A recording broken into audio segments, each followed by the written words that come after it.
हमारा महत्व भाव शरीर में बैठ गया है, शरीर की सुख सुविधा में बैठ गया है। संसार को हम सत्य मानने लगे हैं, जीने की प्रबल आशा हो गई है, मरने से भय लगता है, दुख विपत्तियां घेरे हुए हैं। ये अविद्या का खेल हमने स्वयं स्वीकार कर लिया, किसी ने हमें फांसा नहीं है, हम स्वयं फंस गए हैं। बंधेउ कीर मरकट की नाई, हमने स्वयं सुख भोग की लालसा से अपने को फंसा लिया। अब वास्तविक सुख क्या है, चरम सुख क्या है, हमारी आंतरिक मांग क्या है, ये हम नहीं जान पा रहे। बस सामने दृश्य को देखा और टूट पड़े, सुख भोग लेंगे, हम सुखी हो जाएंगे। ये भ्रम है। तुम किसी प्रकृति जनित रचना से कभी सुखी नहीं हो सकते, क्योंकि तुम परमात्मा अंश हो, तुम अपने अंशी की खोज कर रहे हो। भ्रम से तुम नाना प्रकार के दृश्य पदार्थों में, परिवर्तनशील नाशवान पदार्थों में अपनी मांग पूरी करना चाहते हो, नहीं हो सकती। क्यों? क्योंकि तुम चिदानंद अंश हो, तुम्हें चिदानंद सुख चाहिए। ये प्राकृतिक सुख अनेक जन्मों से भोगते चले आए, अगर कहीं इसमें हमारा विश्राम होता तो आज तक हम सुखी हो जाते। भगवत कृपा से संत समागम प्राप्त होता है, पर कैसी मलिनता बुद्धि की है कि संत समागम में जाकर के हम यही जानना चाहते हैं कि वो उपाय बताओ जिससे हमें मांगे हुए भोग प्राप्त हों। भोग भोगने वाला शरीर जो निश्चित नष्ट हो जाएगा, वो नष्ट ना होने पावे। संसार में माना हुआ सुख हमें भरपूर प्राप्त हो। भ्रम मत रखना। अगर संतों की इसमें आस्था होती तो संत काहे को ही बनते। जिनमें उनकी आस्था नहीं है वो तुम्हें कैसे दे सकते हैं। एक अंधा कुएं में गिरने जा रहा हो तो कोई नेत्र वाला उसको कैसे ढकेल सकता है, कैसे जाने दे सकता है। ऐसे ही हम ज्ञान नेत्रों से अंधे हैं, इसलिए हम इस भवकूप में नाना प्रकार के सुख की लालसा से कूदने जा रहे हैं या कूद चुके हैं। संतों का समागम बचाने के लिए होता है, फंसाने के लिए नहीं होता। लोग पूछते हैं कि संतों का क्या चमत्कार है, दिखाओ अपना चमत्कार। संतों का वास्तविक जो भगवत प्रेमी महात्मा है, उनका स्वाभाविक चमत्कार प्रकट होता है। उनके दर्शन से, उनके संभाषण से, उनके सानिध्य से विकारों का नाश और भगवत चरणारविंद की प्रीति, विषयी मन का निर्मल हो जाना, भोगों की तरफ आकर्षित चित्त वृत्ति का भगवदाकार हो जाना, ये संतों का चमत्कार है। तुम्हारा कोई रोग ठीक हो जाए, कोई भोग मिल जाए, कोई परिस्थिति सुधर जाए, इसे संतों का चमत्कार मत समझना। ये प्रारब्ध भोग सुख और दुख, पुण्य और पाप से प्रकट होते हैं, इसमें किसी का प्रभाव काम नहीं करेगा। अगर ऐसा होता तो संतों के शरीर में कभी कष्ट ही ना होता। भ्रम में मत फंसो, भ्रम में मत फंसो कि कोई संत तुम्हारे शरीर को अजर अमर बना देगा, तुम्हें भोगों की बाहुल्यता मिल जाएगी। व्यर्थ में भाग दौड़ बंद करो। हां, वास्तविक तुम यदि महासुख को चाहते हो और मृत्यु के भय से बचना चाहते हो तो एकमात्र रास्ता है, प्रभु श्री हरि के चरणों का आश्रय ले लो। हरि स्मृति सर्व विपद विमोक्षणम, भगवान का भजन, भगवान की स्मृति निश्चित तुम्हें समस्त दुखों से बचा लेगी। भगवान की शरणागति, समुझ जे आए शरण ते डरत ना काल डर। मृत्यु क्या चीज है? पर प्रभु के नाम जपने में रुचि नहीं, प्रभु की चरण दासता में भावना नहीं, तो तुम सोचते हो कुछ चंद रुपए और कुछ फल पुष्प आदि दे करके हम रोग रहित तो हो जाएं, शोक रहित तो हो जाएं। भूल मत करना। अगर शोक रहित होना है, रोग रहित होना है, तो एकमात्र उपाय है कृष्णाय वासुदेवाय हरे परमात्मने प्रणत क्लेश नाशाय गोविंदाय नमो नमः। गोविंद को नमस्कार करो और जिह्वा से पुकारो कृष्ण कृष्ण गोविंद गोविंद, राधा राधा राधा। निश्चित जन्म जन्म के अशुभ नष्ट हो जाएंगे, आप स्वयं परम सुखी हो जाएंगे, शरीर राग नष्ट हो जाएगा, ऐसा अद्भुत सुख मिलेगा, कृतकृत्य हो जाओगे। पर अब इस मार्ग में चलने के लिए जब कदम रखोगे तो असत वृत्तियों का त्याग करना होगा। यहीं सब फेल हो जाते हैं। वो ऐसा शॉर्टकट ढूंढते हैं कि कुछ हम कमाए हुए पापाचरण से चंद रुपए आपको दे दें, आप हमें संभाल लेना। भूल मत करना, कभी ऐसा नहीं हो सकता। नाली के पानी से हाथ धोने से कभी हाथ पवित्र और निर्मल नहीं होते। ऐसे मलिन आचरण करके कमाए हुए धन से कभी तुम्हें पवित्रता प्राप्त नहीं हो सकती। ये सब नाटकबाजी मन की है। वहां चलो तुम्हारा सुधर जाएगा, कुछ नहीं सुधरेगा जब तक तुम सुधारना नहीं चाहोगे। तुम सुधारो अपने आप को। किसी का आशीर्वाद कोई काम नहीं करेगा जब तक तुम अपने आचरण नहीं सुधारोगे। तुम खाओ मांस, पियो मदिरा, करो व्यभिचार, नाना प्रकार की हिंसात्मक वृत्ति, तुम्हें भगवान भी नहीं माफ करेंगे, चाहे जहां भाग के चले जाओ। अधर्मा आचरण करने वाले को भगवान कहते हैं मैं साक्षात काल रूप से दंड देता हूं। शरणागत होकर नियम के अनुसार चलोगे तो भगवान तुम्हें दुलार करेंगे मां की तरह। यह सिद्धांत है। नाटकबाजी में फंसो तो फंसो, सिद्धांत से चलोगे तो कभी धोखा नहीं खाओगे, आनंद में मगन रहोगे। पर सिद्धांत में चलने के लिए असत त्याग करना होता है, इसीलिए सब फेल हो जाते हैं। कोई बिरला गुरु कृपा पात्र ही कदम आगे बढ़ाता है। ये भीड़ भागम दौड़ केवल वासनाओं की पूर्ति के लिए तो भ्रम में मत रहना। किसी का आशीर्वाद, किसी की कृपा तुम्हें वासनाओं से नहीं बचा सकती। एकमात्र उपासना ही वासना से बचा सकती है। और उपासना तुम करने के लिए जब तैयार होगे तो ये गंदी बातें, गंदे आचरण ये आपको त्यागना होगा। बस यही तुम्हारी गाड़ी फेल हो जाती है। ये हम नहीं त्याग सकते तो फिर तुम्हें कोई बचा भी नहीं सकता। लिख लो, अपने दिमाग में लिख लो। अगर बचना है तो एकमात्र मामे ए प्रपद्यन्ते माया में ताम तरंते। जितना भी समझाओ ये पागलपन छोड़ते ही नहीं। बस कोई जंतु ऐसा हो, कोई भस्म ऐसी हो, बस हम नाटक में रिझना चाहते हैं। अरे प्यारे, यदि वो तुम्हें सुखी कर सकता है तो वो खुद क्यों सुखी नहीं हो जाता? तुम नहीं सोच पा रहे हो? पागल हो तुम? यदि वो तुम्हें रोग रहित कर सकता है तो खुद क्यों नहीं रोग रहित हो जाता? यदि वो तुम्हारे को चमत्कार दिखा सकता है तो अपने को चमत्कार दिखाकर प्रभु का साक्षात्कार क्यों नहीं कर लेता? पागल बन रहे हो। सिद्धांत को समझो। तब लगी कुशल न जीव कहूं, सपने हूं मन विश्राम।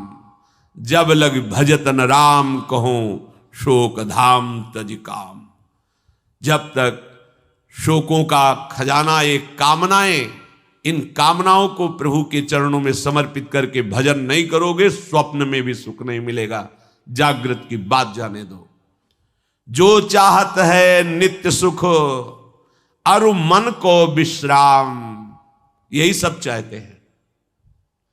दुख का मुंह न देखना पड़े, मन हमारा प्रसन्न रहे, शांत रहे, कोई कामना हमें जलाए ना। हां, है मार्ग। हित ध्रुव हित सो भजत रहो, पल पल श्यामा श्याम श्यामा श्याम श्यामा श्याम। अब ये करना नहीं तुम्हें, भजन करना नहीं, पवित्रता से रहना नहीं, आचरण सुधारने नहीं, मनमानी आचरण करना है तो भगवान तुम्हारे हृदय में भी बैठे हैं, कुछ नहीं कर पा रहे। देख लो ना, सबके हृदय अछत विकारी, सकल जीव जग दीन दुखारी। सबके हृदय में अखंड आनंद परमात्मा विराजमान है, लेकिन सब दुखी हैं, सब क्लेशित हैं, अशांत हैं। क्यों? तहां बेदस कारण राखा, भजन प्रभाव संत श्रुति भाखा।